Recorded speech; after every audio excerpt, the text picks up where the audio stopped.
right. Welcome in, Madi, and welcome in, Logan.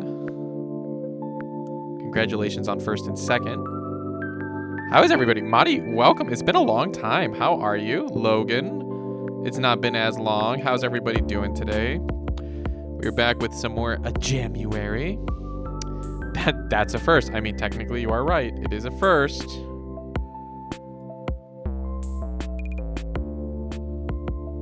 So here's the other deal, you guys. I only have... it'll be fine. Hey, friend, I've missed you. I've missed you too. How are you? I've seen some of your TikToks. I don't actually spend a lot of time on TikTok other than like making posts. So it was nice to see you a few times. How have you been? Madi, you ready? You ready? What's this? What note is this?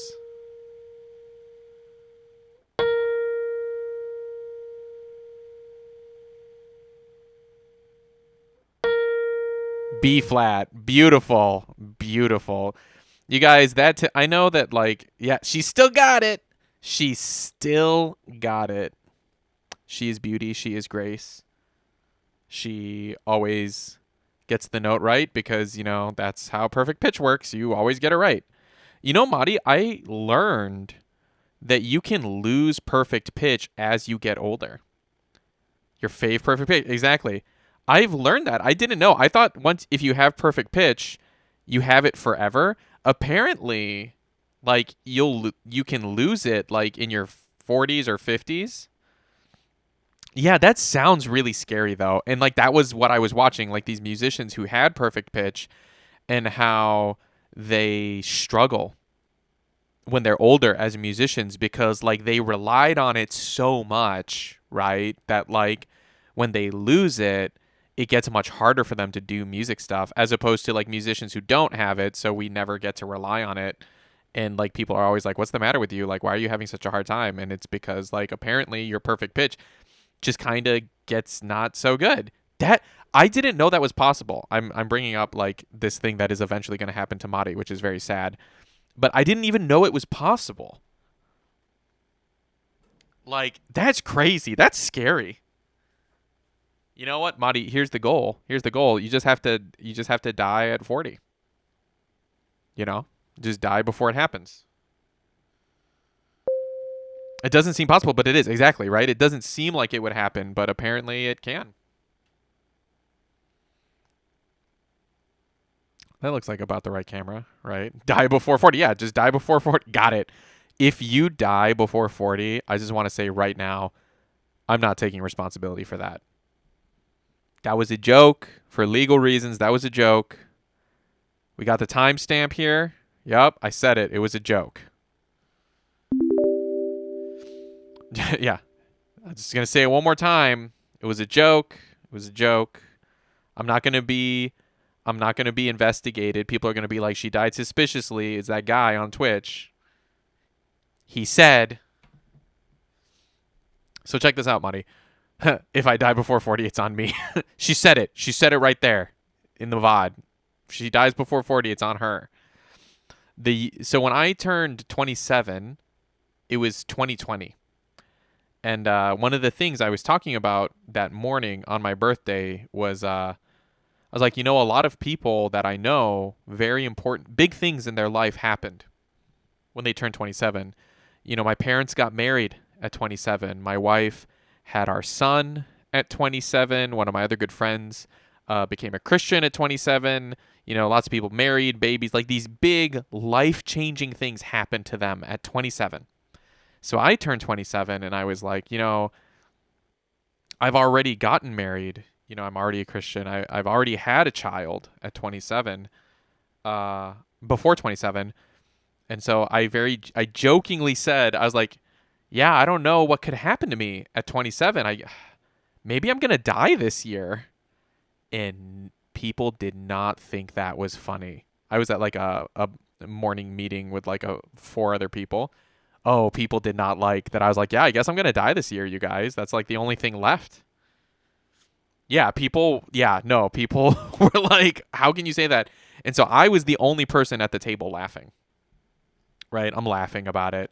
And I was like, okay, guys, if I do die this year, I want you all to tell this story at my funeral. That like Johnny laughed about it and said that maybe that's going to happen this year. And he laughed.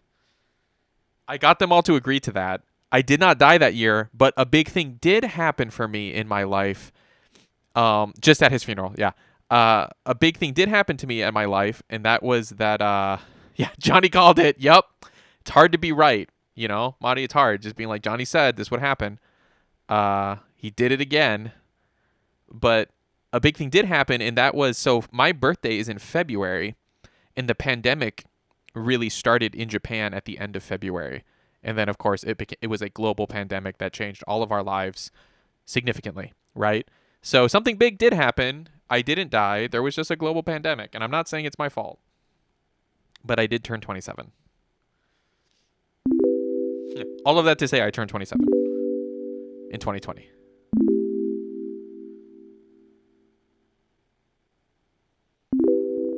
Yeah. Only a global pandemic. Yeah. Only. You know, not a big deal. Not a big deal. What are these chords? You got...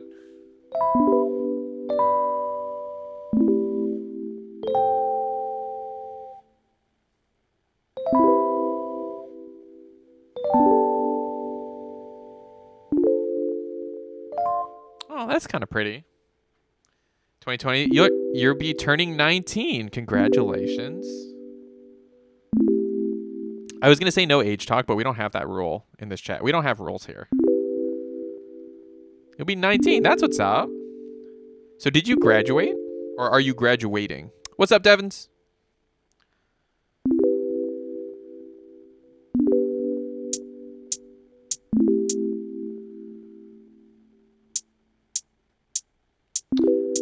The last year of teenagehood. I graduate in 4 months. Are you excited?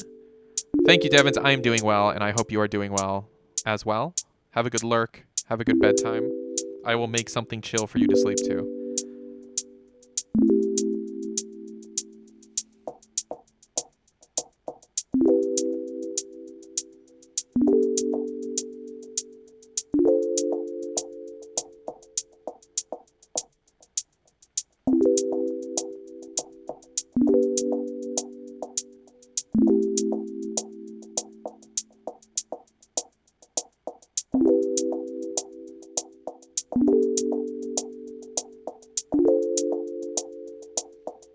Been using both your jam playlists on my stream. Hope that's, of course it's so cool. That is what it is for. I'm glad to hear. So far so good for Monday. Hey, that's what's up. That's what's up. We're working on Jam 3. It'll come out in March. I actually heard back from my dream college at the end of this month. And was it a yes? Was it a no? And what are you studying? What do you want to study, Madi? Yeah, this track is going to be Jam Selection Volume 3.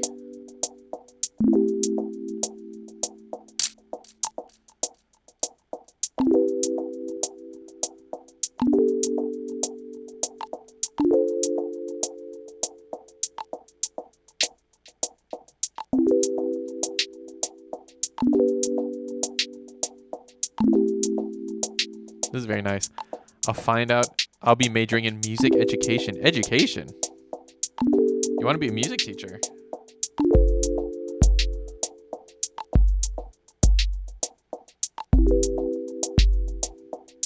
If you're a music teacher, you can always wow people with your perfect pitch.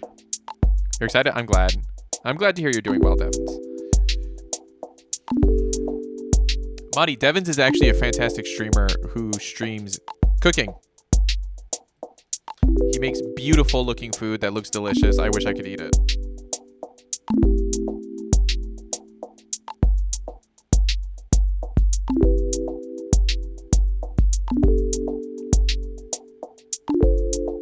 I already do that in school. That's true. That is true. People are already be impressed.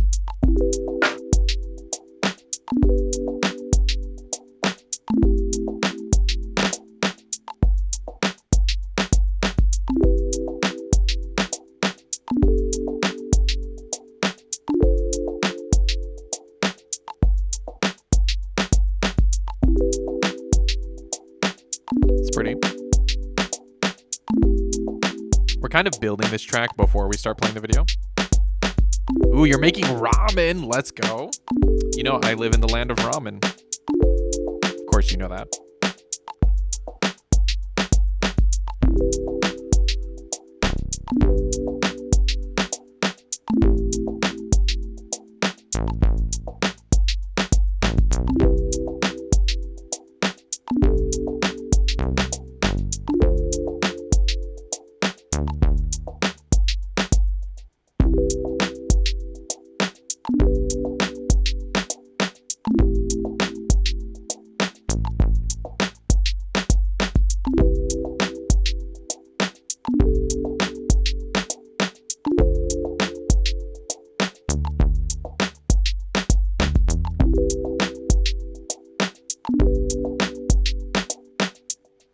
I don't like that bass line. Let's do something a little more interesting.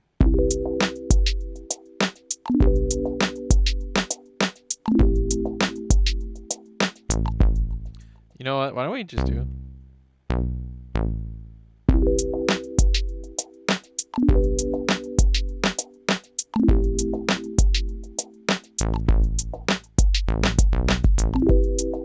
Oh, I have an idea. Okay, so we'll just do the same basic... And then we'll just add in the play betweens.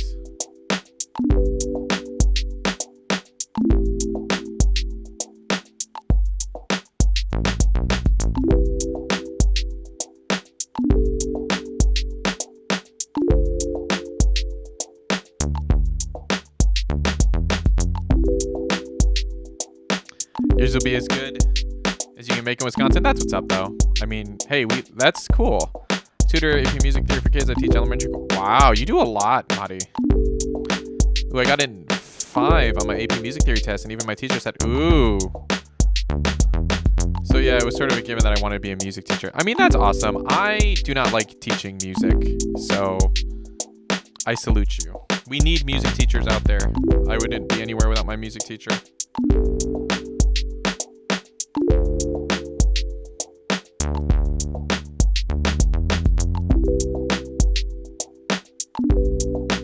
But I am not a big fan of teaching music myself.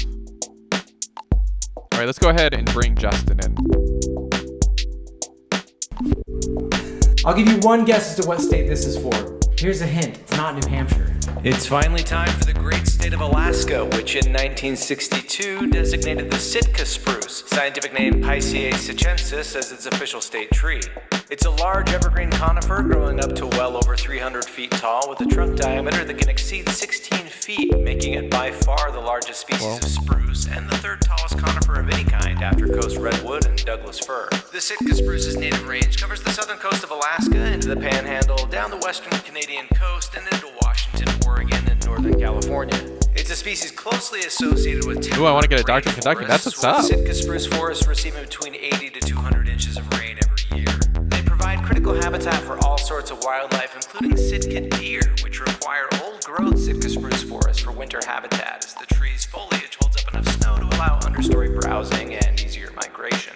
The tree has many traditional uses. Its roots are used in weaving for baskets and rain hats. The pitch and resin can be used as glue and for waterproofing, and has many medicinal properties. And like all spruce trees, its soft new-growth tips are edible and rich in vitamin C.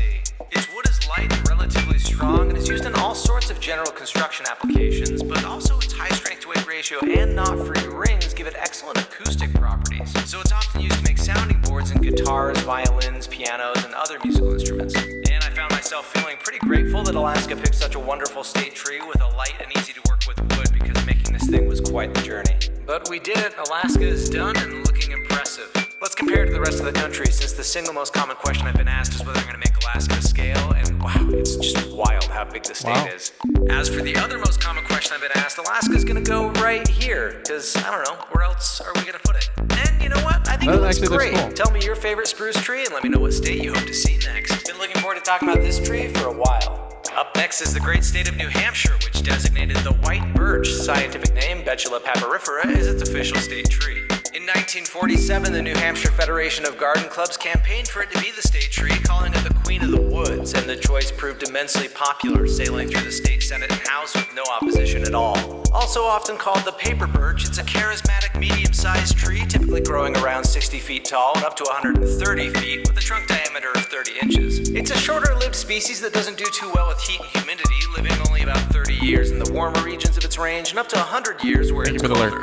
That native range covers much of New England, parts of the northeastern and upper midwestern U.S., much of Canada, Alaska, and into parts of the northwestern United States. It's famous for its characteristic white bark that peels off in paper-like flakes. This bark has a high oil content that gives it waterproof and weather-resistant characteristics, making it a highly useful material. It's an excellent fire starter, lighting even when wet. It can be fitted or sewn together to make cartons and boxes, canoes, and shelters. It's also used in a traditional indigenous art form known as birch bark biting, in which artists fold up pieces of birch bark and bite on it to form intricate designs. White birch trees can also be tapped much like maple trees to produce birch syrup, which has a caramel or molasses-like flavor with a spicier, more acidic aftertaste, making it a popular option for glazing meats or other savory applications. Oil from birch bark is also used to make birch beer, a popular soft drink, although that typically comes from the sweet birch or black birch instead of the white birch. Wood from the paper birch tree is widely used as veneer and plywood, used to make doors, furniture, paneling, and a whole lot more. And it made for a nice little New Hampshire for us. New England is finally complete, as is the entire map east of the mighty Mississippi. It's wild, I can't believe how far we've come. Tell me your thoughts on our beautiful friend, the paper birch, and let me know what state you hope to see next. It's finally time. Today we're making the great state of Nevada, which actually has two state trees. The single-leaf pinyon, Pinus monophylla, was selected in 1953, but we've already covered the pinyon when we made New Mexico, so today we're going to make Nevada out of the other state tree, which was selected in 1987, the Great Basin bristlecone pine, Pinus longeva. It's a medium-sized tree, typically growing to around 50 feet tall with a trunk diameter of 8 to 12 feet, and has a fairly limited native range, living in remote mountains in Utah, Nevada, and California. It gets its name from its cones, whose scales have bristle-like spines, and the seeds released by these cones are enjoyed and then dispersed by Clark's nutcrackers, who bury pine seeds in the ground in summer and retrieve them in winter by memory. The trees grow in open stands on harsh terrain at high altitudes, usually above 9,000 to 10,000 feet, just below the tree line where little else survives. They're most famous for being an exceptionally long-lived species of tree. On south-facing slopes, they live to an average of 1,000 years, and on north-facing, it's closer to 2,000. Certain exceptional specimens of bristlecone can live far longer, and the oldest confirmed living non-colonial organism on Earth is a bristlecone pine named Methuselah that's 4,853 years old. These ancient bristlecones are wild and striking. Big portions of the tree die as it ages, leaving just a narrow strip of living tissue that connects the roots to a handful of live branches. This propensity for long life has led us to protect the species in specific areas like the ancient bristlecone pine forest in the White Mountains of California and the Great Basin National Park in Nevada, but the tree isn't endangered or on a wider protection list as is often believed. Its limited range in remote, tough-to-access regions has left it rather unexploited, and it has almost no traditional or modern uses. Lower elevation pines were far preferable for just about any traditional indigenous use, and its dense and hardwood was sometimes used for fence post and mineshaft timbers in its remote regions, but instead, the primary use for bristlecone pine over generations has been as a natural wonder. To see those gnarled and twisted plants that have stood living in their spots since before recorded history really gives us a chance to step back and marvel at our place in nature. I want to send a big thanks to Sarah Buckley, who made some truly entertaining content here on TikTok, chronicling her journey to ethically source this piece of bristlecone deadfall, so definitely go check those videos out. And there it is. A lot of you were a little impatient about this, but like I kept saying, it'd be worth the wait, and Nevada's empty space is now filled in with a truly gorgeous piece. Tell me if you've had a chance to meet an ancient bristlecone, and let me know what state you hope to see next. We're down to our last three. This is crazy. It's crazy. But look at this. Look how cool this wood is. It's very neat. Up next, it's the great state of Hawaii. In 1930, the coconut tree was selected by the then territorial governor, but in 1959, the territorial legislature decided to change that, choosing instead the kukui, Aleurodes malacanus. Also called the candlenut, it grows up to 98 feet tall with wide-spreading branches and silvery green foliage. The tree was brought to the Hawaiian Islands by early Polynesian settlers, making it the only introduced species of any official state tree, although that's not to say it doesn't have tremendous cultural meaning to native Hawaiians. The word kukui means light or torch, which, like the name candlenut, comes from the tree's primary use. Its nuts are so rich in oil that roughly half the weight of it is oil. And this oil burns well. In ancient Hawaii, kukui nuts were strung in a row on a palm leaf, lit on one end, and burned one by one every 15 minutes in order to provide light and also to measure time. Oil was also extracted from the nut and burned in stone oil lamps, and today it's used commercially as an illuminating oil and in skincare products. Other traditional uses include making leis from the shells, leaves, and flowers, ink for tattoos from charred nuts. Fishermen would spit chewed nuts onto the water to break surface tension and remove reflections, allowing them to see underwater much better. Kukui wood was traditionally used to make the seats of outrigger canoes, and today is primarily used in hobby applications. I want to thank Namaste Robert, Sam, and Chanel Crawford's 5th grade class who all sent me some kukui wood. I also want to shout out Brett who sent wood from the Ohio lahua tree, which is on the docket to become Hawaii's official endemic tree, so stay tuned for a future video. This piece turned out awesome with all that blue fungal staining on there, and we're down to our final 2 states, so tell me your favorite thing about the kukui tree and let me know what state you hope has the honor of being next and which has the honor of being last. It's time for our second to last state. Up next is the great state of South Dakota, which in 1947 was having trouble agreeing on a state tree. After the legislature voted down the cottonwood and juniper, they formed a joint committee on horticulture which nominated the Black Hills spruce, Pisceae glauca variety densata, a choice that passed the legislature, making it South Dakota's official state tree. It's a variety of white spruce, a large evergreen conifer with a wide native range spanning from Alaska throughout nearly all of Canada and into parts of the northern United States, including a pocket in the Black Hills, which is where this variety lives. Aside from being slower growing and slightly smaller, 20 to 40 feet tall as opposed to 50 to 100 feet, the Black Hills spruce is virtually identical to other white spruces. It has thin, scaly bark which flakes off in small circular plates, a narrow crown which starts out conical and becomes cylindrical as it gets older, and its scientific name comes from the glaucous color of its needles, glaucous being that excellent greenish-grayish blue color often found in nature. Its soft new growth tips are edible and rich in vitamin C. It can be made into a tasty tea. They're also used to make beer, gin, and in flavoring for sodas and candy. White spruce wood is soft but strong, used traditionally to make shelters and as firewood, particularly in extreme regions of its range where few other softwood species survive. The wood is also harvested for paper and is often used in modern construction. The Black Hill spruce variety makes for a popular landscaping tree, Christmas tree, and it's also frequently used for bonsai. And our Black Hill spruce South Dakota is done and looking nice and classy up on the board. And, well, I can't ask you what state you want to see next because Missouri, the honor of being the last one, is all yours. And I hope to see you all back here for that moment real soon. Well, here we are. It's our last state tree. We're going out with a bang, too. Look how cool this wood is. We finally arrived at the great state of Missouri, which in 1955 designated the flowering dogwood, Cornus florida, as its official state tree. According to the bill, it was chosen to encourage its cultivation on account of the beauty of its flower and foliage.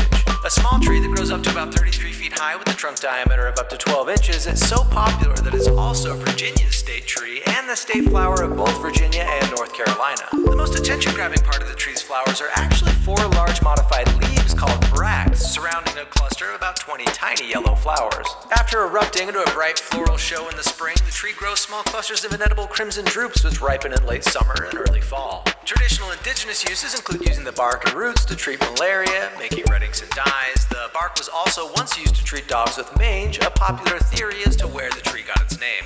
As a small tree, it's not harvested commercially for its lumber, which is extremely dense and hard, but it is utilized within its range to make things like mallets, golf club heads, and in hobby applications. Again, it's primarily used today as an ornamental, with dozens of uniquely colored cultivars developed and grown throughout temperate climates worldwide. I'd like to thank Charlie Burnett and Lindsay Steele for sending me some flowering dogwood. I mean, look at this piece, so much spalting and character. Just a great way to finish our map by slotting this gorgeous dogwood Missouri into place. And that's it, 50 state trees. What an amazing journey it's been. I have a lot of thoughts and feelings I want to share with you all, but I'm going to save that for its own video. So for now, tell me which piece on this board is your favorite, and let me know what region you'd like to see next. Got all 50 states up there, and I'm just about ready to move on to a new region to start our next tree map. But first, how about we do a little bonus episode? Because we're going to zoom into our map and make the Great District of Columbia, which in 1960 designated the scarlet oak, Quercus coccinea, as its official tree. A fast-growing tree native to the central eastern United States, it's a member of the red oak family and is easily mistaken for its close relative, the pin oak, although unlike the pin oak, which prefers floodplains and swamps, the scarlet oak grows best in dry, sandy, or rocky areas. You can also identify a scarlet oak by its leaves, which have more C-shaped closed sinuses between its lobes than a pin oak's more open and U-shaped ones. The scarlet oak's acorns are also half covered by a deep cap, while the pin oaks are much shorter. Traditional indigenous uses for the scarlet oak are similar to that of other red oaks. Its acorns are edible, although more bitter than white oaks. The galls produced when insects disturb the tree are particularly high in tannins and can be used to make a dye as well as treat wounds and other maladies. It gets its name from its striking red fall foliage, which makes it a popular landscaping tree, and it can be found in several famous locations throughout the district, including the grounds of the White House, the Supreme Court, and the Capitol. Its wood is virtually identical to other red oak species and is considered an excellent value species as a domestic hardwood and is widely used in cabinet and furniture making. And our beautiful scarlet oak DC is all done. This was a really fun bonus episode, but it's time for us to move on to another part of the world, so let me know what region you'd like to see next. I almost never started making this map of the US out of each state's official state tree. It's something I'd wanted to do for years, but I kept convincing myself I needed to wait until I had better and more expensive equipment. Then I joined this platform and somehow grew an audience, and I thought that state tree map idea would sure make for some great content, but I was nervous that doing it by hand would leave all sorts of people yelling at me about my sloppy looking map. Fortunately, I set those thoughts aside and decided to just go for it, and the reception this series has gotten is more than I ever could have imagined. Millions of you joined and watched, commented, shared the videos with your family and friends, shared your stories with me. You bought stickers and posters. You've sent me pieces of wood, words of encouragement and support. With each piece that I added to the board, I got to watch so many of you share in this curiosity about the native trees that make the places we call home so unique and special. And yeah, now that this project's done, it's easy to feel a lot of things at once. Excited, sad, satisfied, a little empty, a little fulfilled. But for me, what I feel the most is grateful. Sharing this with you all over these months has been an absolute joy, and I can't thank you enough for making it happen. But here's the thing, this is just the beginning. There's so much more to make and learn, so many more trees to get to know. You've all changed my life, and I can't wait to show you what's next. Okay, so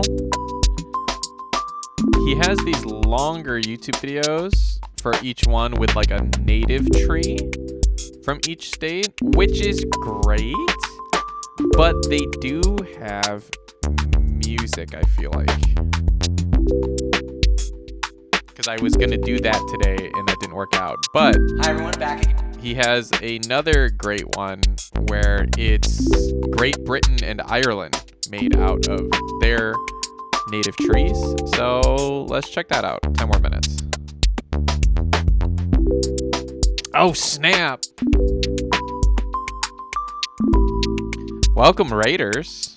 You know, I'm quiet during that because I actually hear a song that plays. I don't think you guys hear it. What's up? Who loves Ayato, Wailing, and BTS? Our leader loves Ayato, Wailing, and BTS. Nice. Why are we talking about Wailing? What's up, guys? Welcome in. Hi, everybody.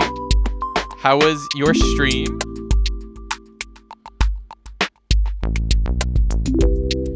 I'm pretty sure a lot of you guys know me over there. Alahobia was one of my top 4 streamers last year. But hi guys, I'm Johnny Bailey. If you don't know me, I'm an independent music producer. I grew up in Chicago and I'm currently living in Japan. We normally stream music production, which we are doing today, but we do play games as well. But this whole month, the month of January, we are doing Jamuary, where we are making music and jamming every single day. It's a really good time. I spent money in Genshin, so that makes me a whale. Oh my goodness, it was crazy at the end. Guys, anyone in here who is not following Alahobia, please do give them a follow. They are an incredible, incredible streaming couple. Constantly innovating and growing and just fantastic. They're also members of an Avsir, which is the incredible gaming community I'm part of. You can click the link there and check out everybody. But again, highly, highly recommend. You know, Japan, I posted in the Nav Discord, Japan eats whales, right? Did you guys see? Hold on. We'll switch back to top down. Check this out. So for those who are not in the Nav Discord, let me get the photo up. I was at the grocery store. And check that out. This is whale meat. They actually call it like whale bacon is what it was called, which I thought was a little weird. But yeah, you can buy whale meat at the grocery store in Japan to eat some. I did not buy it. My wife does not want me eating whale meat. Dolphining doesn't have the same ring to it. I mean, that is true. That is true. Dolphining doesn't have the same ring to it. So I wrote in the nav. Oh, the jams are good. The jams are great. Wadi, isn't this pretty? So I wrote in the nav Discord, like, the world, please stop killing whales. Japan, no. And yeah, we got these right here. Anyway, welcome in everybody. We are just watching some YouTube while we make some beats. This is the beat we made. It is very pretty. It is being slightly changed right now.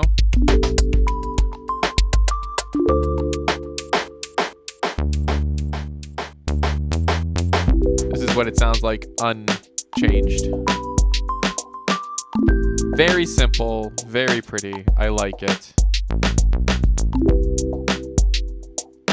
I was chilling here last night, so I got ready for bed. I really liked the two I heard. Oh, I'm glad. Yeah, honestly, yesterday I felt was really good. I felt like the music was very good yesterday. We'll let this play one more time through, and then we will start the second one. I'm trying to make 3, and then we'll have 20, and then next week I'll probably just do mixing. Let's look at the month here. Next week, and then, you know, we have 2 more weeks of January. Wow.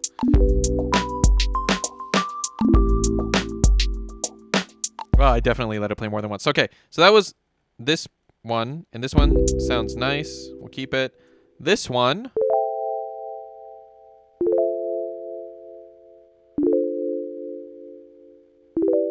What is this? This is an A minor, an F, a D minor, and a G. Oh, an E minor. Oh. Okay.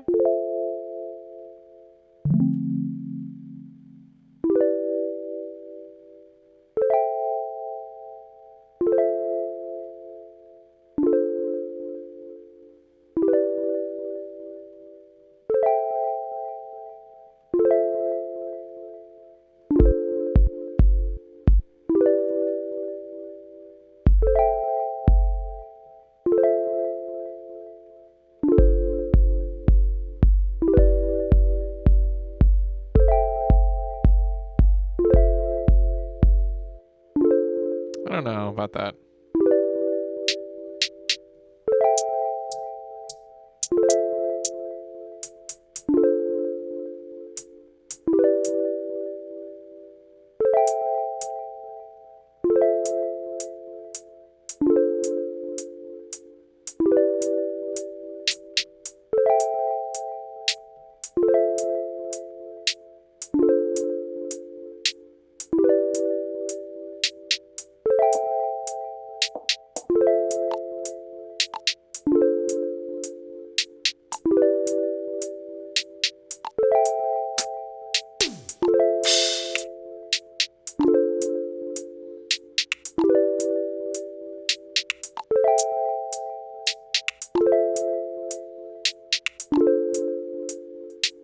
All right, we'll start the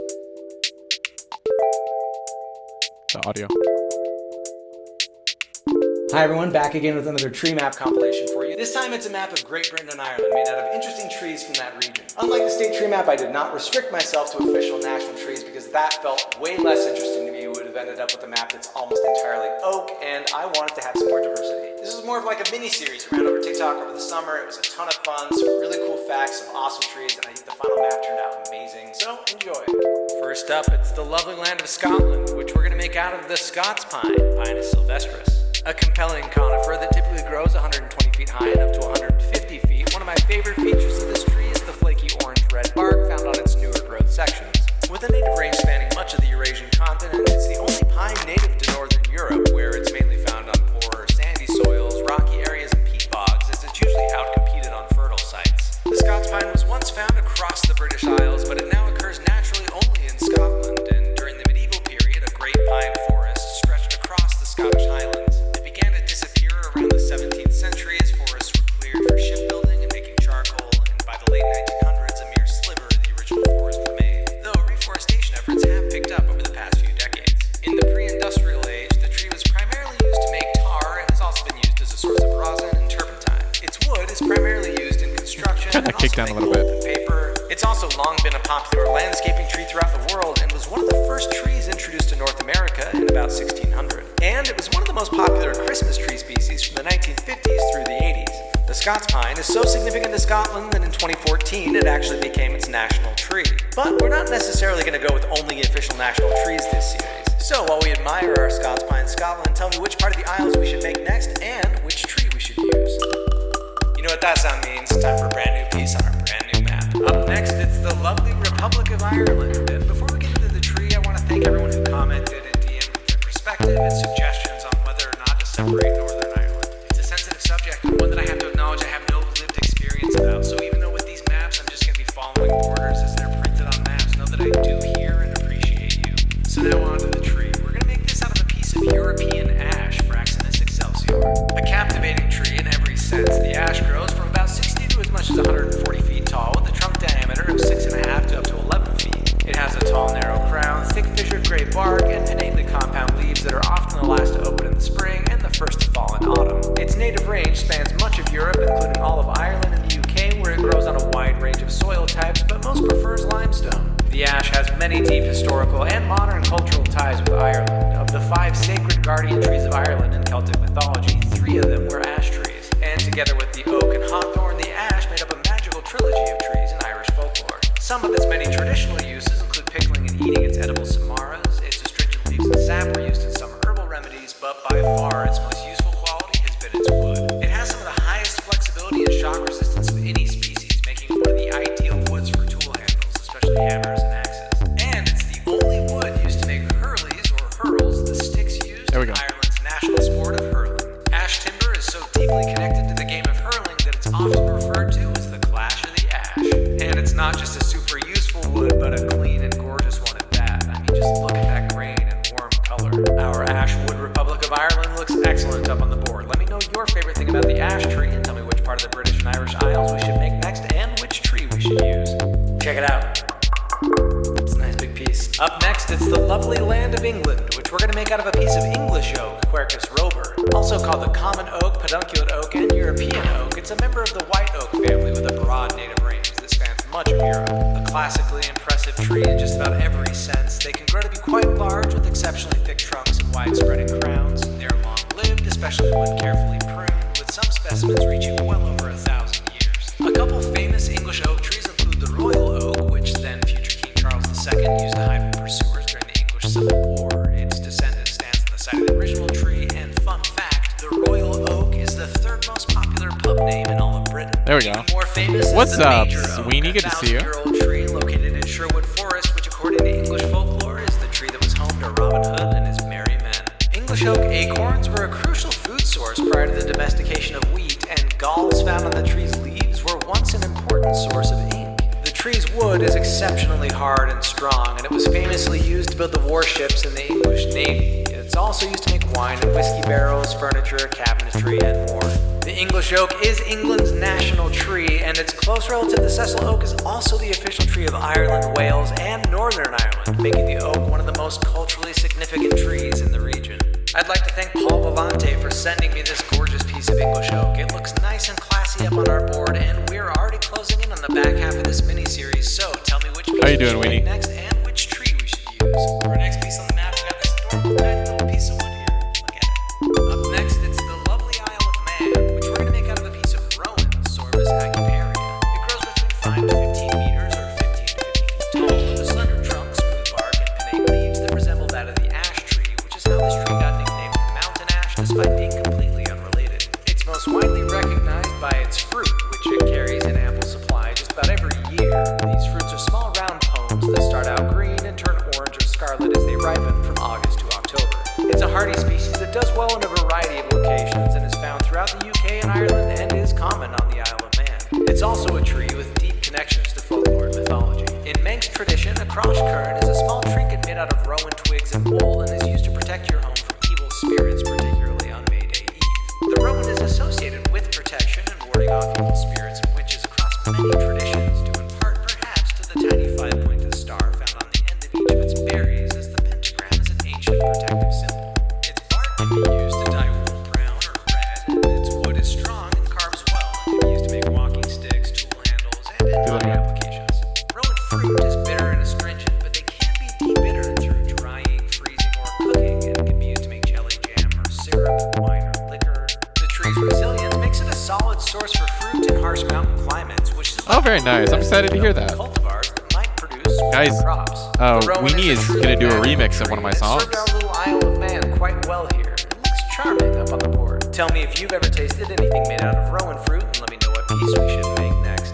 Well, the new map's already almost complete, but I got good news. Our next piece is really cool. Look at all that spalting. Today we're going to make the lovely land of Northern Ireland out of a piece of hawthorn, Crataegus monogina. Also known as the common hawthorn, it's a shrub or small tree that grows up to about 10 meters or 35 feet tall with a dense crown and branches covered in long, sharp thorns. It's famous for its white flowers that bloom from May to early June, which is why they're often called mayflowers. These flowers are pollinated by midges, bees, and other insects, and later in the year produce small fruits called haws, a red berry-like pome. They're edible raw, but are most commonly used to make jellies, jams, syrups, or wine. The hawthorn has deep cultural ties throughout Europe, and in some areas is seen as a symbol of hope, in others it's charming against witchcraft or vampires. And in Ireland, it's known as a fairy tree, believed to be a place where those beings, after dark, would assemble, play music, and strike back at anyone who had wronged them. So that's cutting cool. down a living hawthorn, especially those not planted by human hands, is believed to bring very bad luck. Its wood is hard and burns well, making it a popular firewood, but as a smaller tree, it has little commercial appeal outside of hobby applications. Speaking of which, our hawthorn Northern Ireland is looking really fantastic. I'd like to send a big thanks to Looks Stephen great. here on TikTok who sent this excellent piece.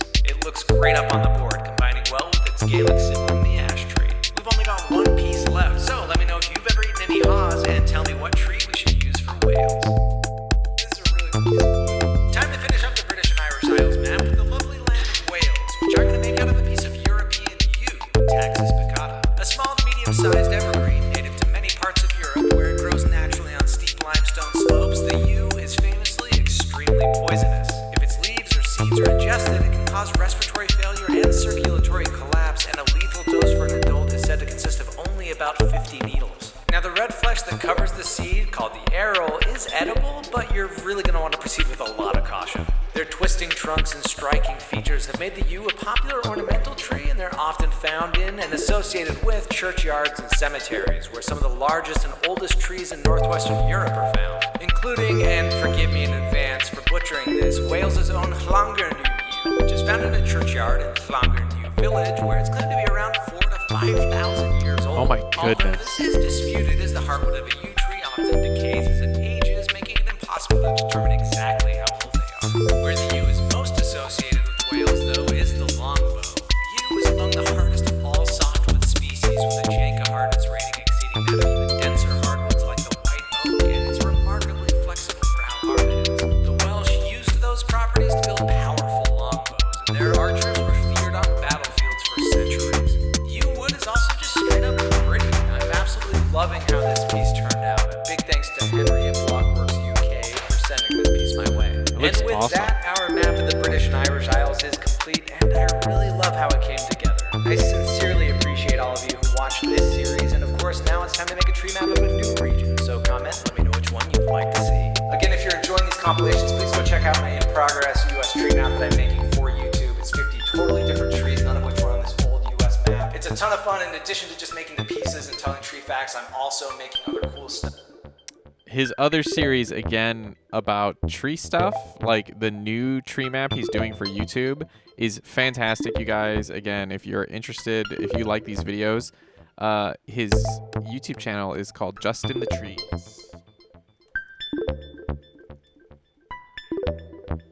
He's a really, really cool content creator. I really like him, and his YouTube videos, again, are fantastic. They just have music in them, so I can't really do it the way I've been doing his TikToks. What's up, Josh? Thanks for the lurk.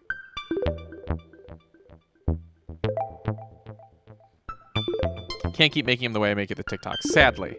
Quite sadly. But he's done a bunch of them. Definitely check him out. He's also on TikTok. You can find that there on his YouTube channel.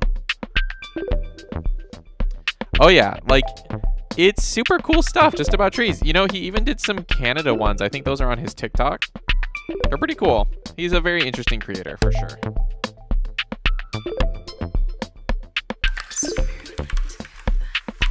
So watch some ASMR.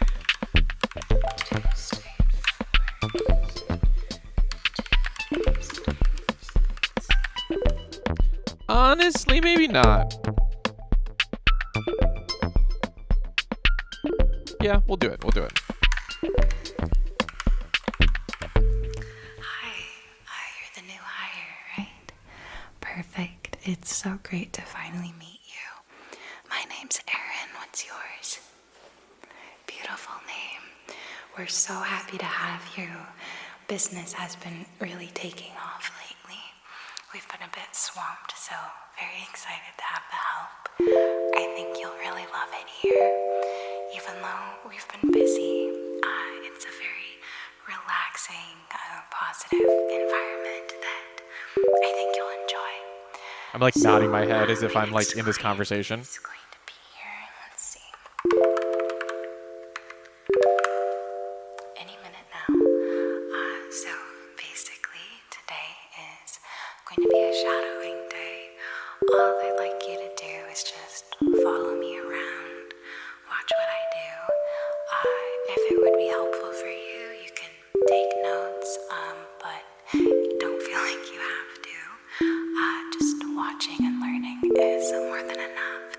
And don't hesitate to come to me with any questions you might have.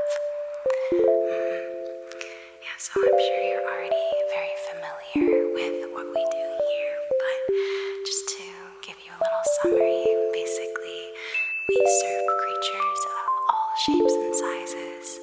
Anyone who's in need of some relaxation is welcome to come through our doors and receive the personal attention services they would like.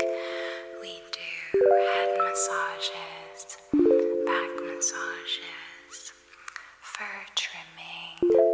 We will do cosmetic services, little touch-ups. We'll do some makeup, beautifying services, things like that. Just helping everyone to freshen up or relax, whatever they need to feel their very best. Looks like our first client of the day has arrived. Hi, welcome in. Could I get your name, please? Graham. Okay, is that Graham? Perfect. You are right on time. And can I just double check what services you're hoping to receive today? Definitely. Yes. Okay. Yes, we can absolutely do that for you. And my friend here, they are going to be shadowing today. Is that all right with you? They just watch and learn.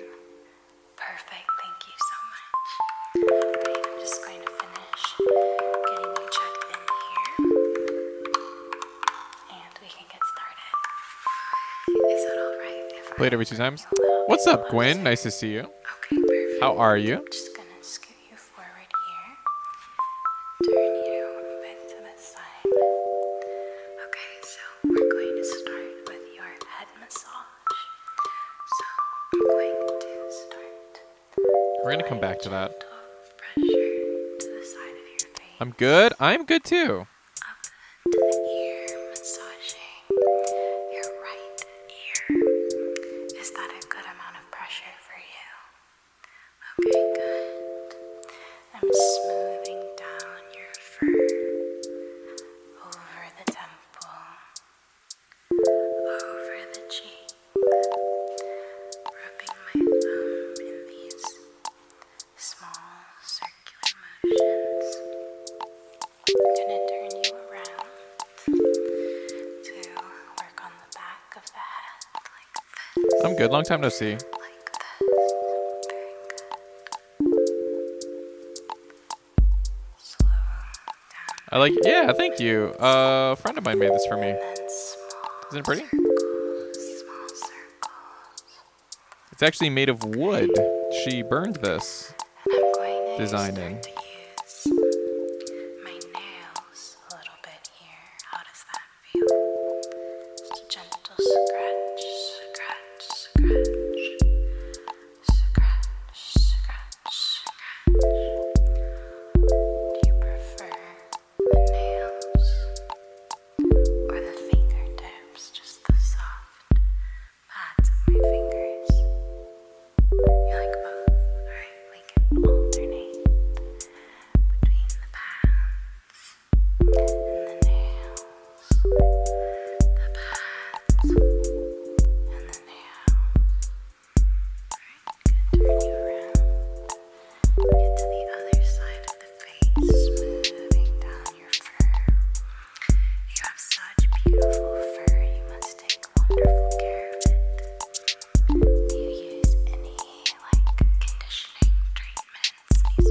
Thank you. I appreciate that. Conditioning masks. Well, it certainly feels like it. Very smooth, healthy fur. Okay, I'm going to turn you all the way back around. Come down the middle of your face. You can close your eyes if you like, but you don't have to. Just rubbing your cheeks here. Then down your arms, looking on your right paw. May I ask, is your right or left your dominant paw? Okay, I see.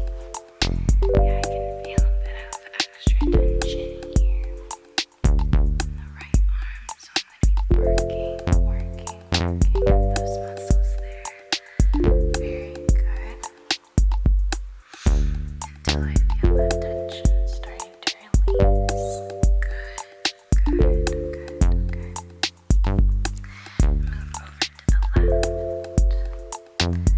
Working the tension out of your arms, your hands. Good.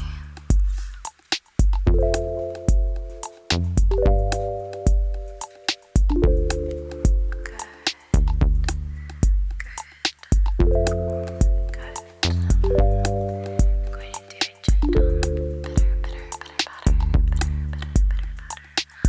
all over your face, Something like this, maybe. your nose, forehead, temples, I love how cute this little dude is. from the top of your head down your back, top of the head, down the back,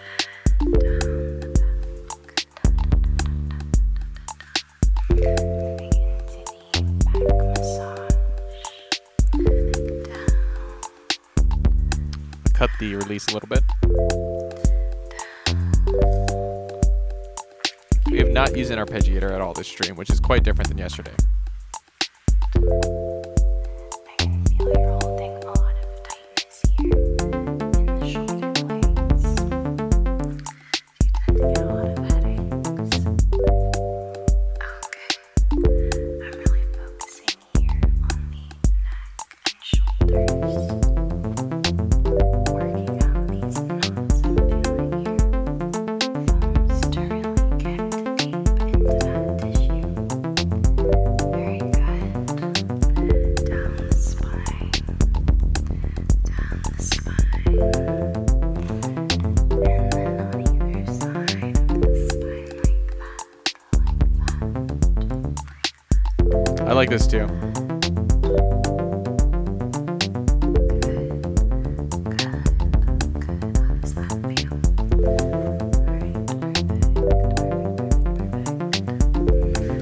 Feet back around there. I like this apron. Is this from your workplace? Yeah, I love ASMR jams. Okay, are you about to start your shift or did you just finish it? I see. Okay. It's a great way to unwind. Bring out this massaging tool. It has this wooden handle, wooden base, and then these soft tipped silicone knobs that feel really, really amazing all over. Super relaxing and will help stimulate healthy growth of the fur. So I'm going to use this from top to bottom.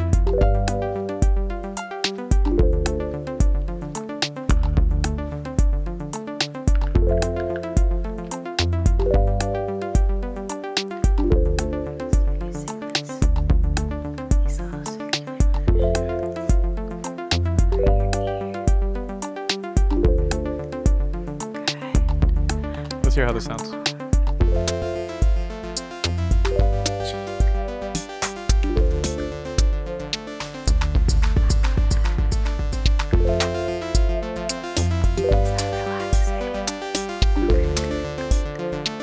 That's cool. Less pressure. Alright.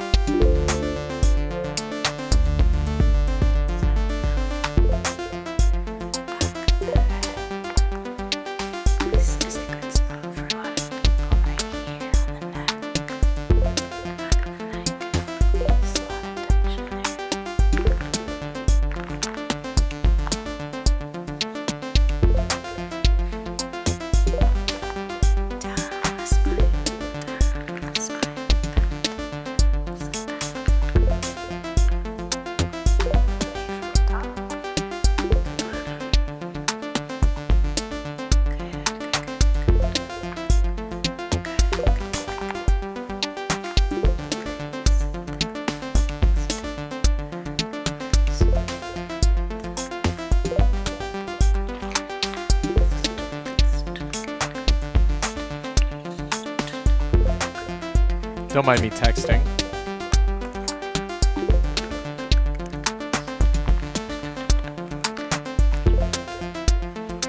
This also helps to shed any excess fur.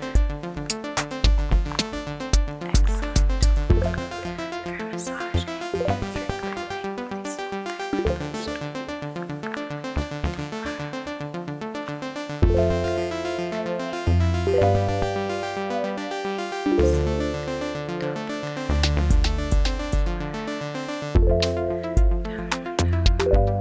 It sounds so different when you're not filter sweeping it.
Daniel, welcome in. It's good to see you. It is Goodnight Moon ASMR.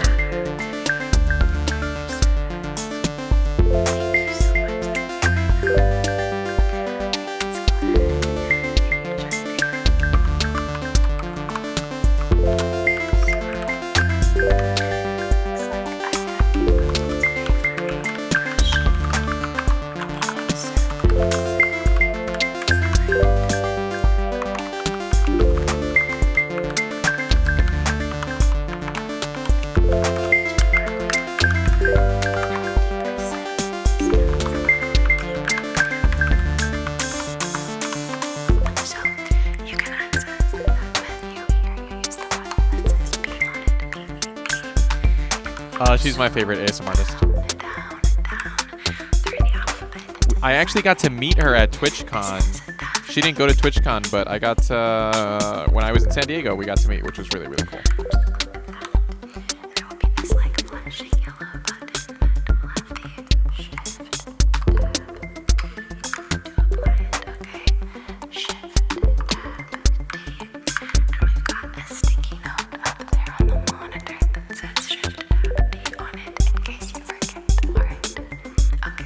But how are you, Daniel? It does take a while to get the hang of these sorts of things, so if you're ever confused, you can always find me. Go ahead and start with the brushing. Oh, guys, this track is really good. We have two different options for the brushes. Would you prefer this silver one? This one is a little bit denser. Would you like to feel it? Can I brush it on your cheek? Okay, so you can feel that these bristles are quite densely packed, so it provides a sensation with a pleasant pressure to it.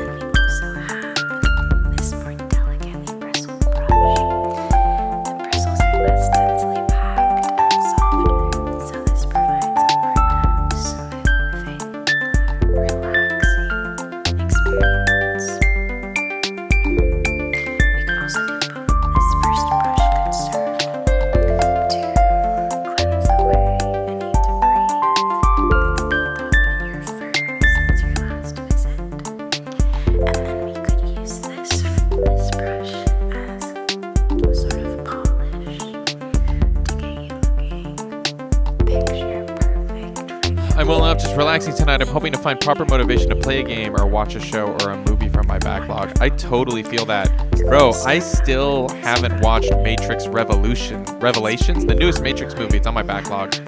And I finally had enough motivation. I finally watched The Suicide Squad, I think the new Suicide Squad movie, and I really enjoyed it, but I very much feel that, like, sometimes it's hard to just be motivated to, you got shows or movies or whatever, and things just pile up. It's rough. It's such a first world problem, but I get you. I think I got an intro for the remix going. It's providing a challenge because if I heard you right, you only use 2 chords. I'm going to have to rely on the melodics in the leads and stuff. Maybe. I don't remember. Honestly, I don't remember. We can look at it. Should we derail? Hold on. We can let this keep going. All right, I'll be right back. Let me check.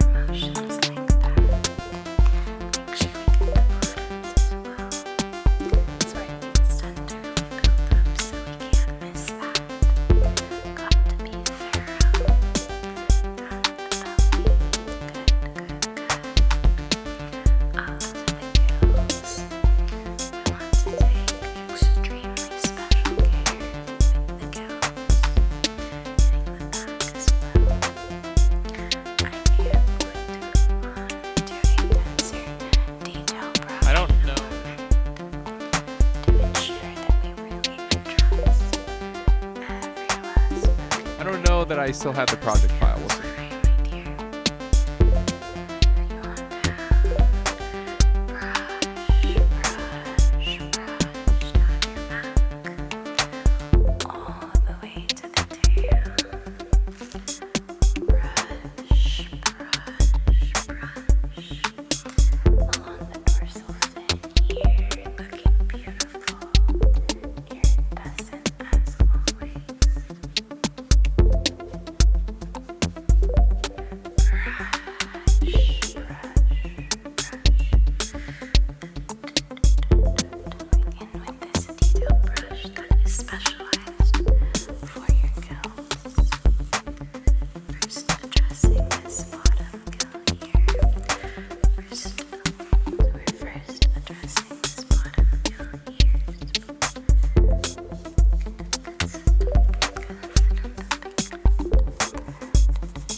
Have the project file, so I cannot tell you without like playing and listening myself. But yeah, that doesn't surprise me. One of my favorite chord progressions is a 1/4, so it could be just a 1/4.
Are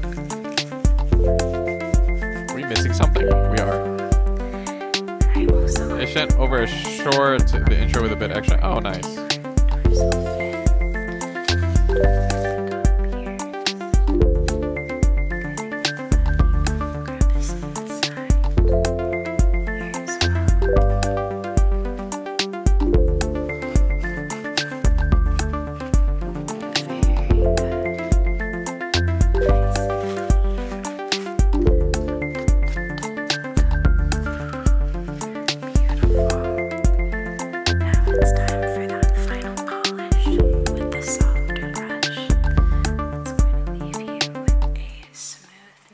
All right, let's pause. We're going to listen to the remix. Do you mind if we listen to it on stream, by the way? Are you cool with that?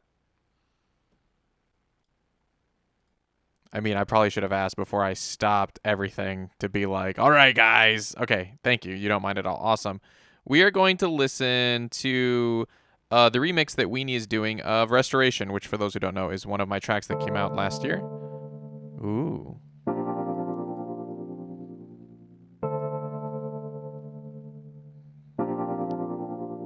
Yeah, it is just 2 chords, sounds like. Oh my god. Oh my god, let's go. I feel like it's an anime intro. Oh, I love it. Oh, oh, oh, oh, oh. Ah, oh, it's so good. Oh my god, it's so good. I love it.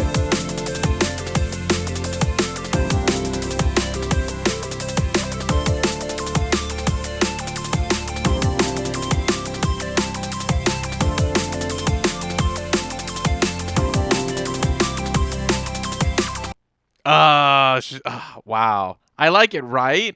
Right? Isn't that weird that like that was something I made and it doesn't sound anything like something I made, but it does. Oh, we're going to listen to it one more time. Great job. Great job. I like it. I would say if you want to pitch shift that and make it a 4-chord thing, you totally can if you want.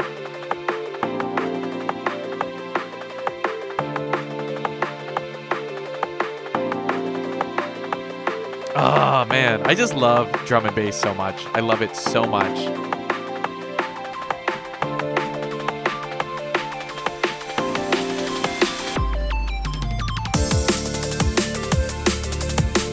So good.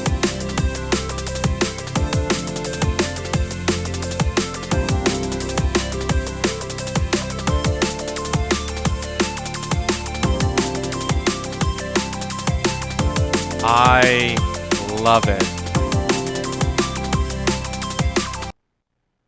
Fantastic. Fantastic. How are we even supposed to go back to this? I'll see what I can do. I want to add some more elements from the original, like you had a bell sound going. Right, right. I'm super excited. Weenie, that was great. So the intro, fantastic. I'm excited to see what you do with it.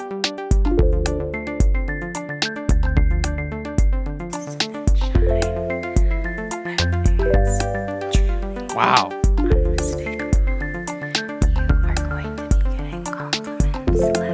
Fantastic. Wow. That's all I can say. Wow. Thank you. I'm excited to keep working on it. I'm very excited to see what else you come up with because that was really, really well done.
I really love this sound.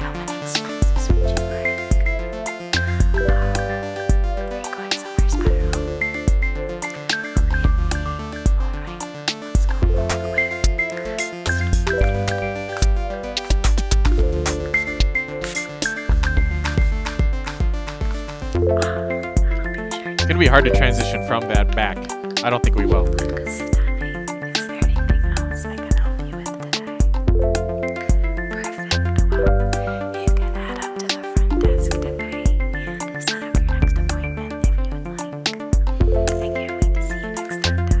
Thank you so much for coming in today.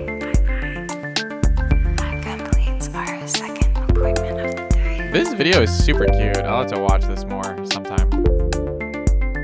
Oh, we'll go back to top down. All right, guys. We are going to go ahead and change things up and start to do some arranging.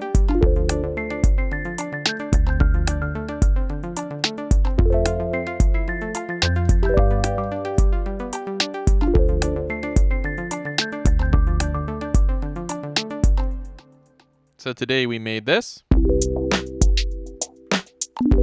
More slow tracks today.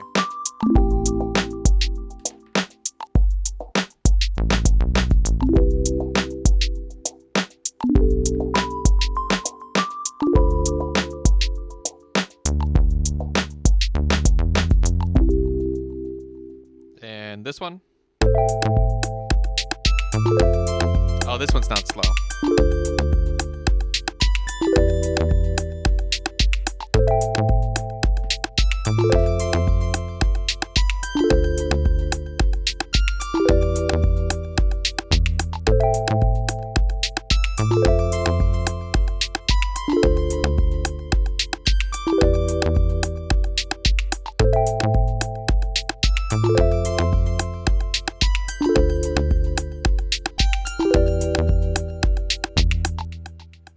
And this one.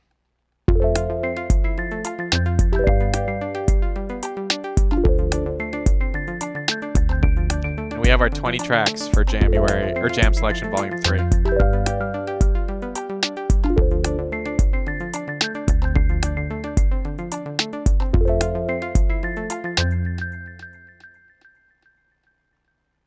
All right, so.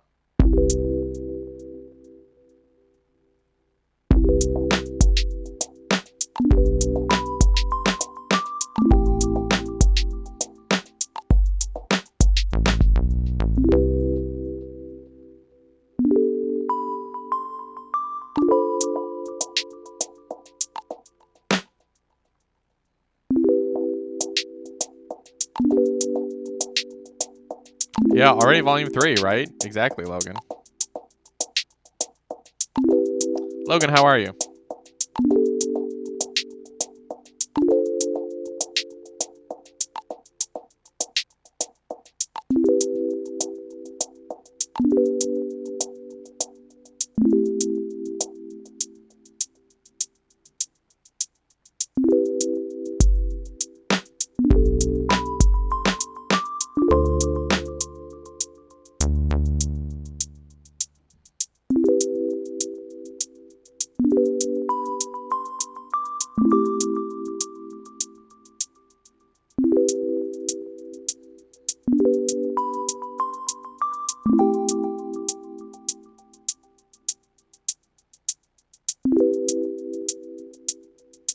Go to Henry the Cafe to get some work done. Oh, very nice, very nice.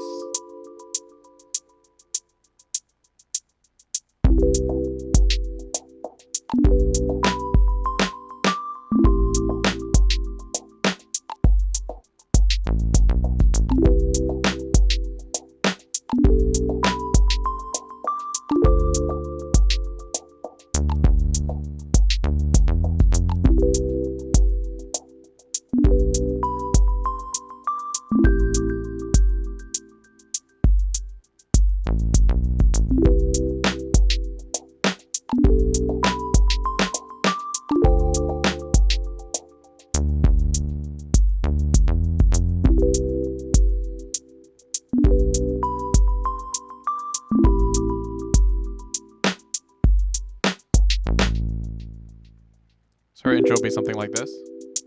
We are going to open your first baby present tonight. Very nice. Very nice.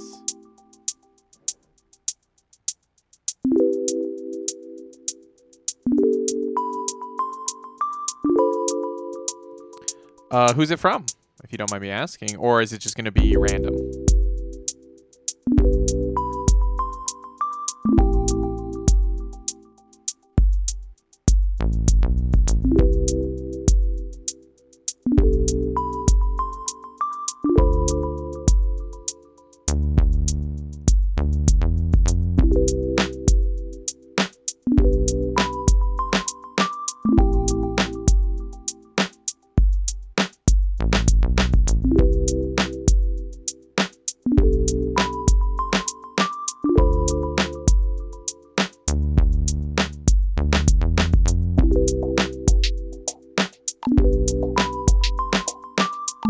pro in that.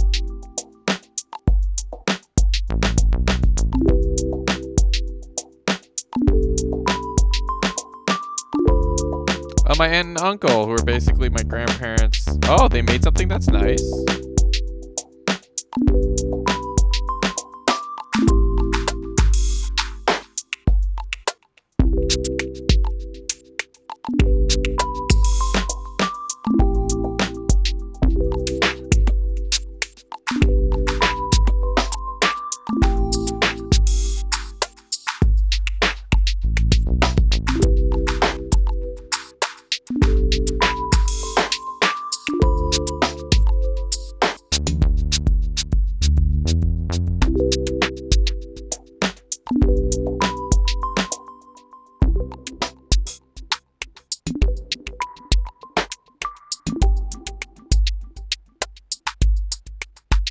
Maybe some used generational stuff. I mean, that would be cool.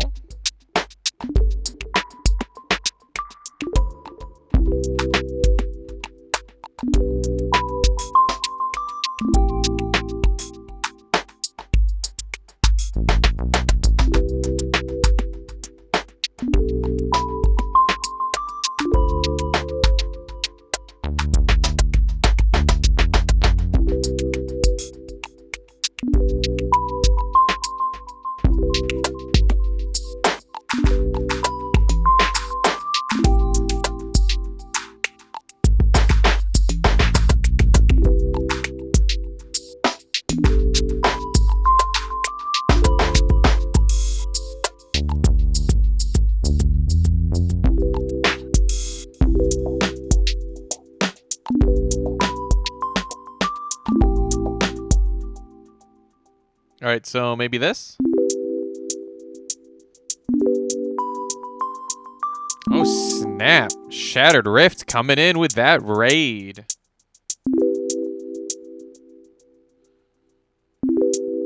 Here, we'll pause. We'll play some other music while we talk. Spark Bomb raid. Welcome in, Shattered Rift. Welcome, raiders.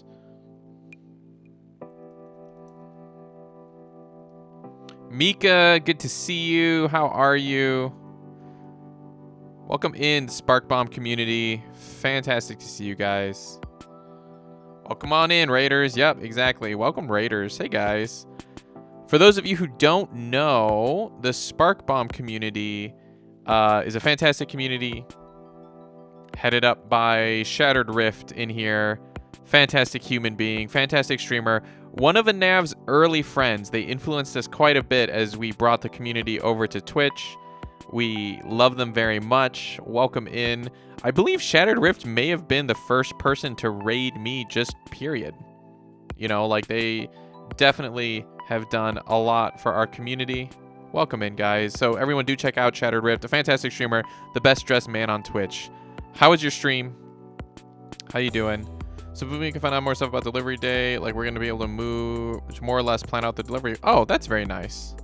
That's very nice. Let's see. But yes, welcome in, everybody. So for those of you who don't know me, hi, my name is Johnny Bailey. I'm an independent music producer. I grew up in Chicago, and I'm currently living in Japan. We normally stream music production, which is what we're doing right now, and but we do play games here as well.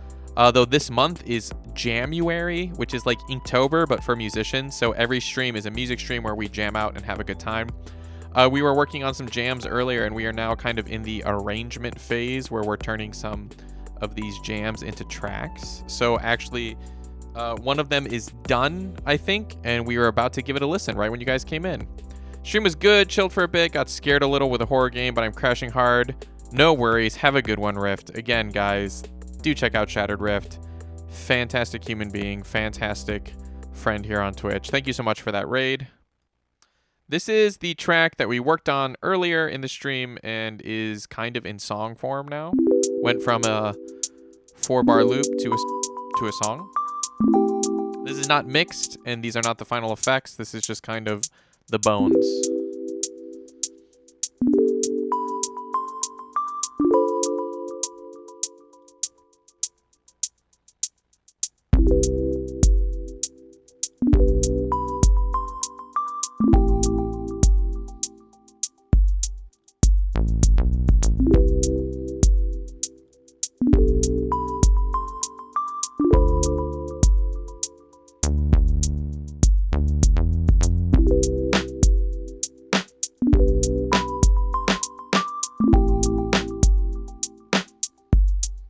out of the cafe. No worries, Logan. Thanks for the lurk. Appreciate you.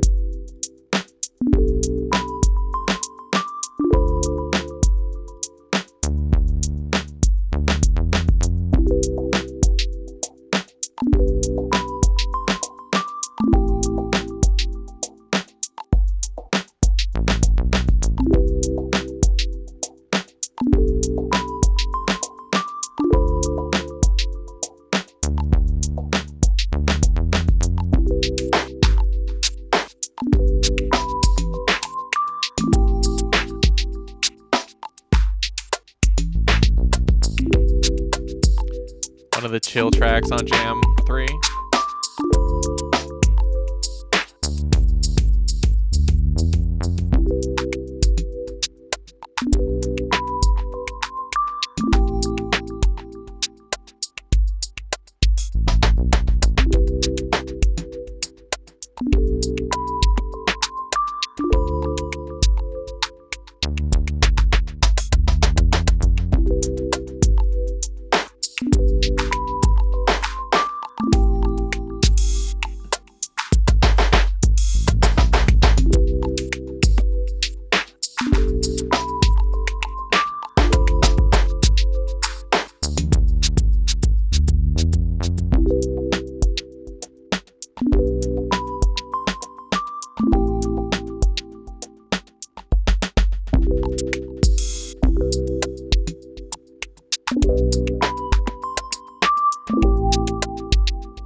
I think I want to end this one a little bit early.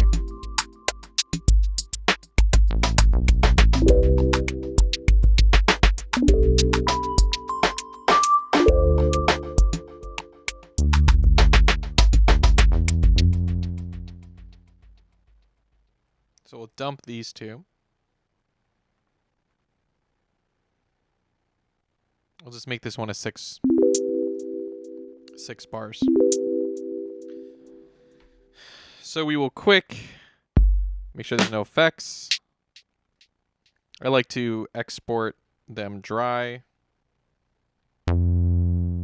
just to, you know, give it a little more control in the DAW. I use a lot of the effects, obviously, while we're doing, but it's going to be all new reverbs and delays anyway, right?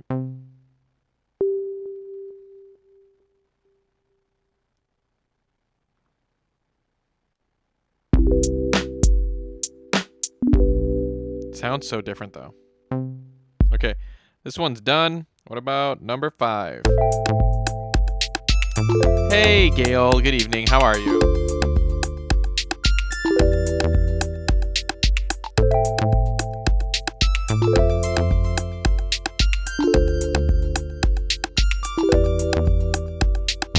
Guys, you check out our good friend Oolong Crossing. She has a very unique stream where she is a tea streamer, and it's just a lot of fun.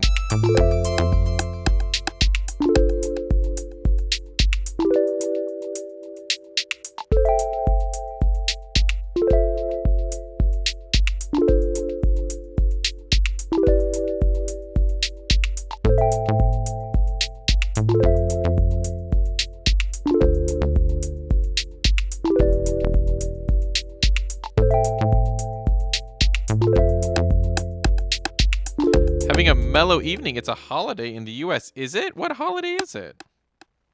I did not realize it's a holiday in America today.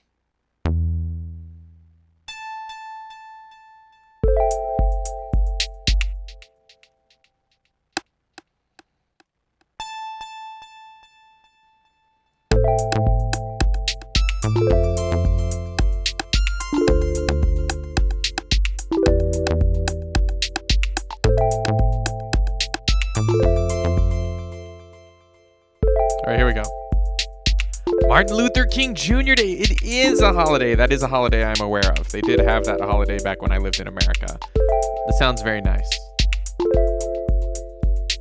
It is not a holiday here in Japan. I have some classes later, but it's NBD. No big deal.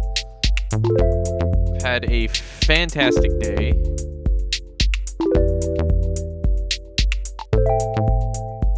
I'm very happy.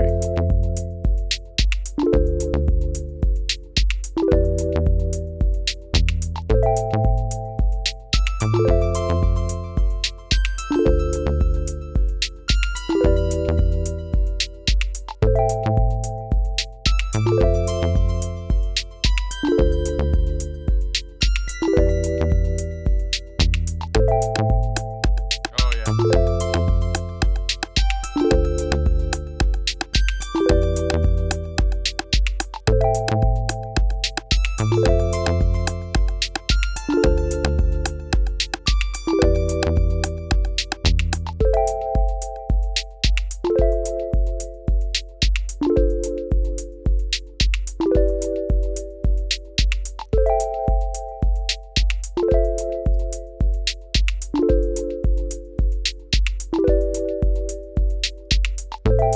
Okay, so from here, we're gonna go to what?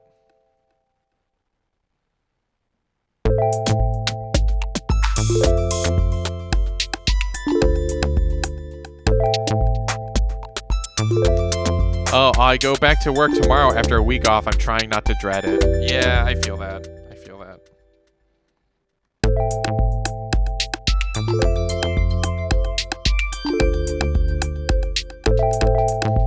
I feel like, honestly, the real enemy is that dread. Maybe it's not that way for you, but for me, that like dread feeling is pretty hard.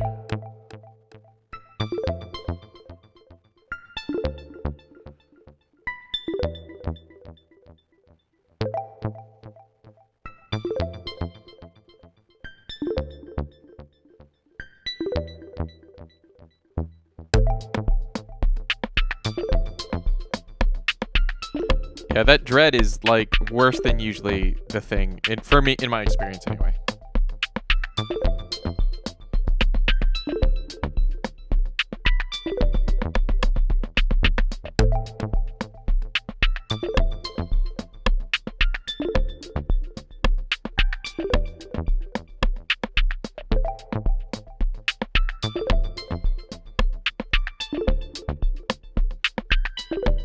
All right. Something like this? Oh, sure. It'll probably be fine. I just try to organize my emails and my thoughts tonight. Yeah, so today I have 3 classes after this. But I have some breaks, and it should be not a big deal, I think. We'll see.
So this is like a thing I've been doing in a lot of the tracks I've been making recently, where I have like the quiet part like this.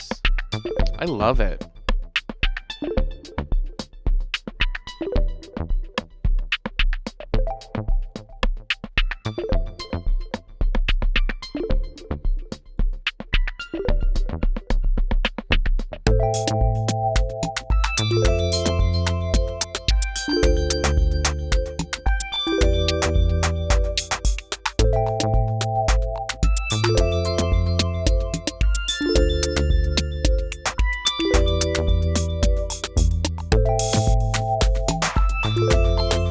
I feel like this transition is pretty hard. So let's hear it now. I kind of changed it up a little bit. I think the transition may be a bit better.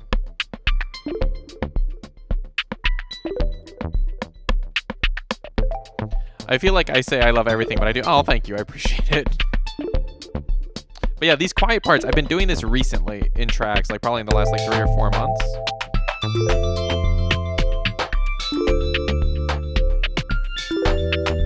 I've really been enjoying that.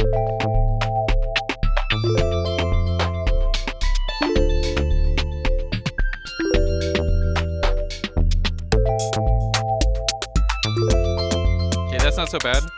So we're gonna add in a little bit of like a change at the end just to help it.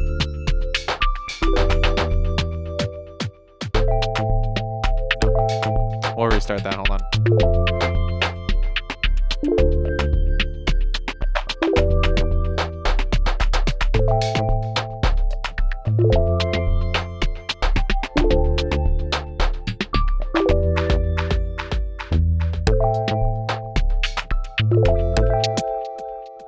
So it'll go into this.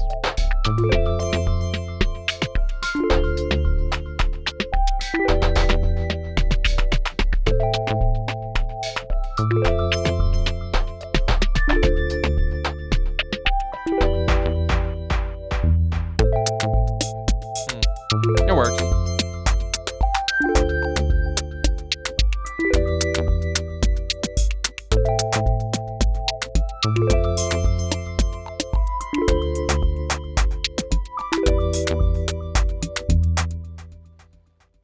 Okay, so same deal. Taking effects off.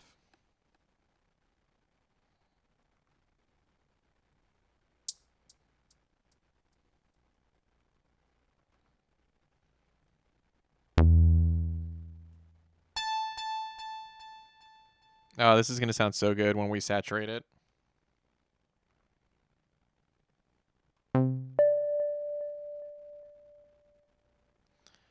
It's interesting because I really like all of these tracks, but I've noticed usually the last track is my favorite.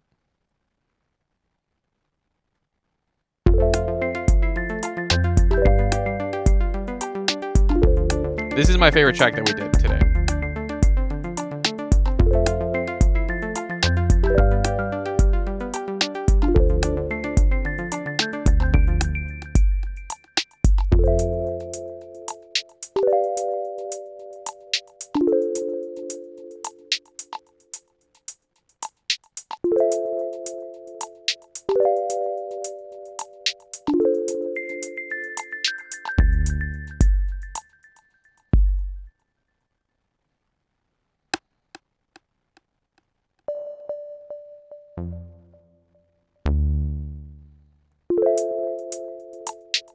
Yeah, this one is really good, Oolong. I like this one a lot.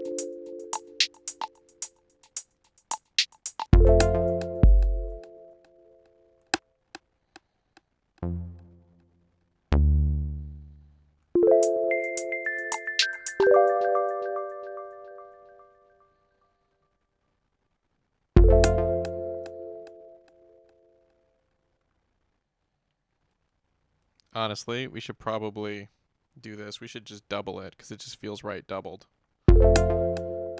So we're going to do hi-hats and the chord intro.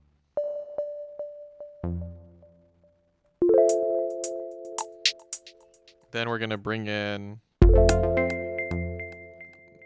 actually that high part and the snare.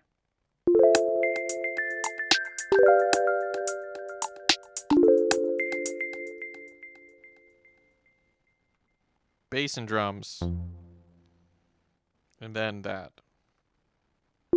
So it should sound like this.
How does this transition do? Because it makes a big change.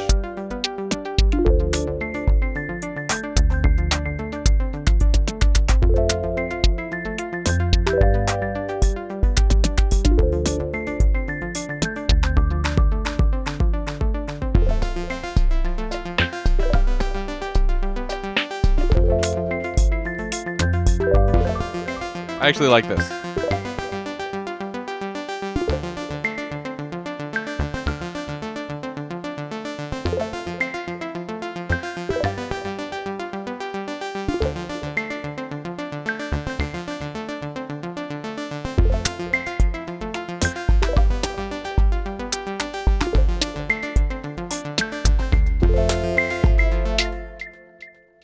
Maybe like this.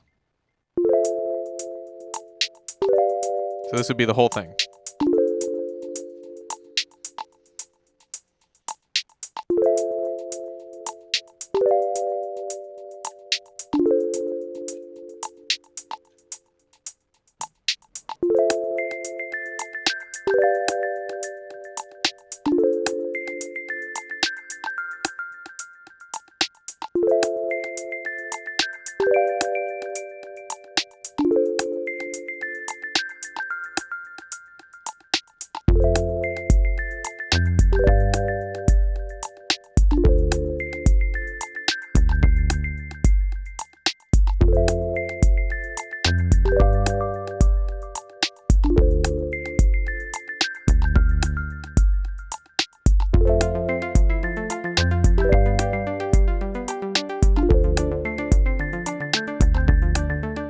Yeah, there we go.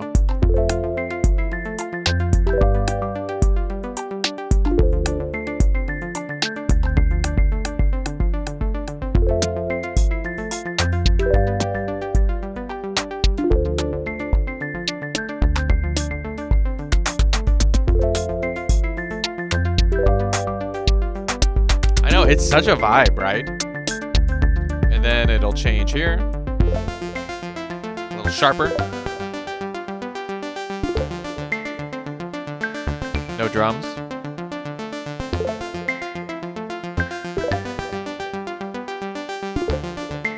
Bring the drums back in. 5, 6, 7, 8.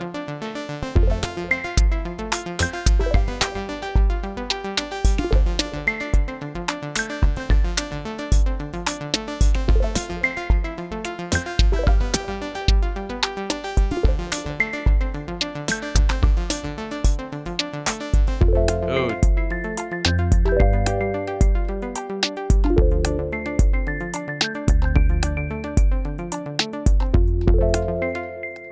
This part gives you Daft Punk vibes, right? Wait. Why is that? This is supposed to also be like this intense. Yeah, very Daft Punk. You're right. I feel that.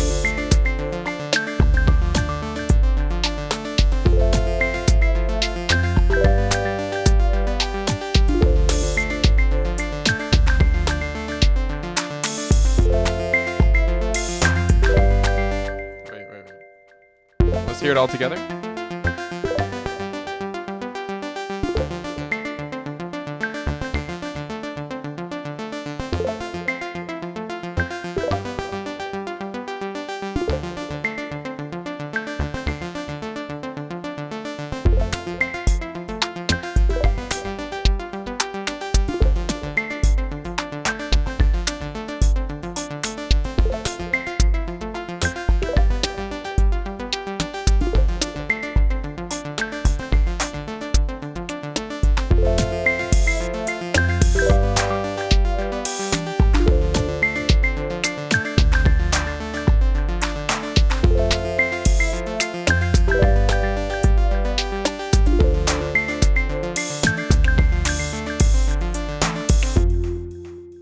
That's it. That sounds great.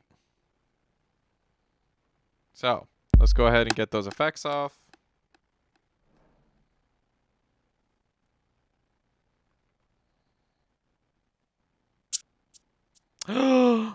Jamuary, thank you for the resub, Toby. I appreciate you. Thank you so much. Yeah, we love Jamuary here. You know, it's one of my favorite things, I think by the end of January, to be honest, I feel kind of creatively burnt out, like I put a lot into it, but like I feel like, a lot comes out of it. Like this, the songs we make, the album is always very popular. Like I would say every year it's probably my most popular album, and it's not necessarily because it's like the early one either, right? Like last year I had an album come out before Jamuary, and Jam Selection is way more popular than it. And so there is a level of just really getting to enjoy making all of this together.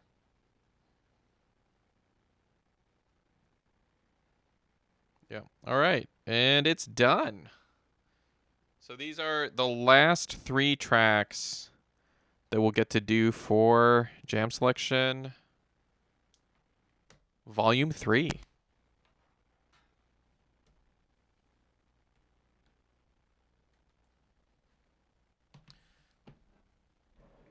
So I was thinking to end today. So yesterday we I finished like perfectly right on time.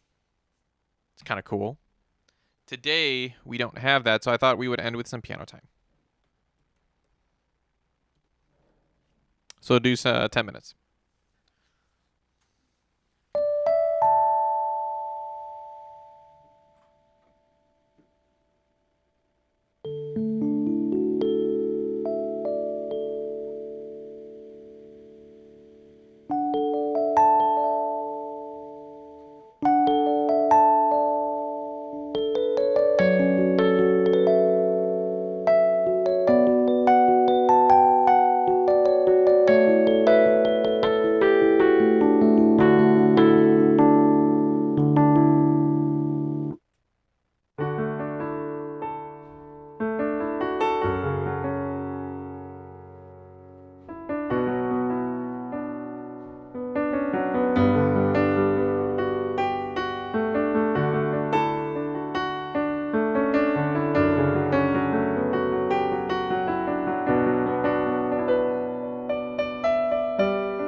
All right, there we go.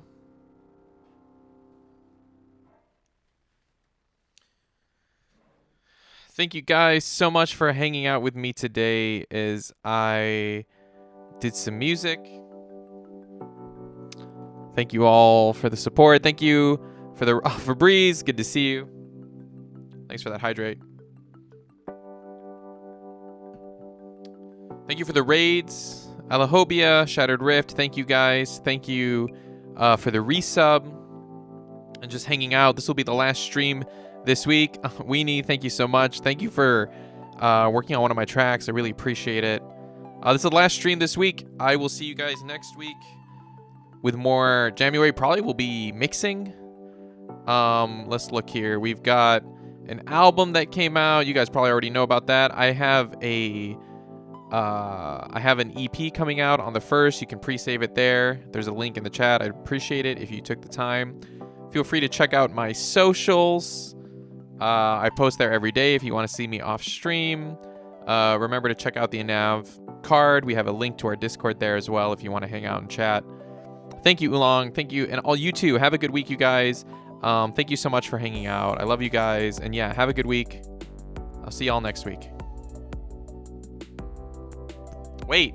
We didn't choose a raid. Who are we gonna raid, you guys? What a good question. Let me look here. Who do we have online? Do we want to raid? Tuna's online. Mag is online. Anyone I know is doing music. She's doing music, but I don't really want to raid her.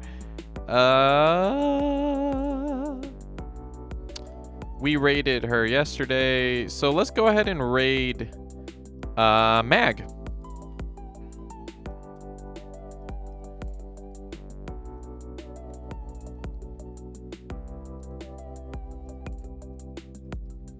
You guys know the drill. Raid message 1 for subs, raid message 2 for non-subs. Mag is a member of Poppy Plum's community, who, for those who don't know, Poppy Plum is Goodnight Moon ASMR. We use her videos.